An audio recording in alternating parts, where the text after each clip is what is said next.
இவ்வளோ பெரிய பிரச்சனை கொண்ட இந்த எல்னினோக்கு கண்டிப்பாக ஒரு சொல்யூஷன் இருக்கும்ல. அப்படி தெரியும்னா இந்த வீடியோ ஃபுல்லாக பாருங்க. எல்னினோ ப்ராப்ளம் பேசியாச்சு, இதோட உலகம் முழுக்க என்ன டேட்டா சொல்லியிருக்காங்க அப்படிங்கிறது பார்த்தாச்சு. இதுக்கான சொல்யூஷன் ஃபஸ்ட்டு எல்னினோ நம்ம ஃபேஸ் பண்ணுறப்ப டெம்பரேச்சர் அதிகமாகும்.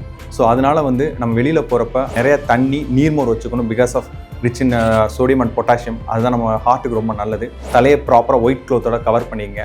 உடம்புக்குள்ள நிறைய சூடு இறங்காது. லைட் கலர் க்ளோத்ஸ் வியர் பண்ணிக்கிங்க.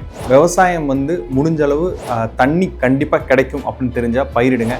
இல்லைன்னா அக்ரிகல்ச்சர் லாஸ் வரதுக்கு வாய்ப்பு இருக்குது. மோஸ்ட் இம்பார்ட்டன்ட் இது நமக்கு மிகப்பெரிய பாடம். ஒரு பசிபிக் ஓஷன் உலகத்தில் இருக்கிற மிகப்பெரிய ஓஷன், அதையே நம்ம பாதிப்படைய வச்சிட்டோம். அப்படிங்கிறப்ப நம்மளோட இம்பாக்ட் எந்த அளவுக்கு இந்த பூமியில் இறங்கிக்கிட்டு இருக்கு அப்படின்னு நம்மளால் கண்கூடா நிரூபிக்கிறதுக்காக தான் அந்த எல்னினோ. ஸோ எப்போதும் நான் சொல்கிறது ஒரு முக்கியமான சொல்யூஷன் என்ன, ஓவர் கன்சம்ஷனை அவாய்ட் பண்ணுங்கள். இந்த எர்த்து பாதிப்படைஞ்சிக்கிட்டு இருக்குது. எர்த்து ஐசியூவில் இருக்குது. அதை மீட்டு வர வேண்டிய கடமை நம்ம கையில் தான் இருக்குது. முழுக்க நம்ம கையில் இருக்குது அப்படிங்கிறத புரிஞ்சு செயல்படுங்க. நன்றி.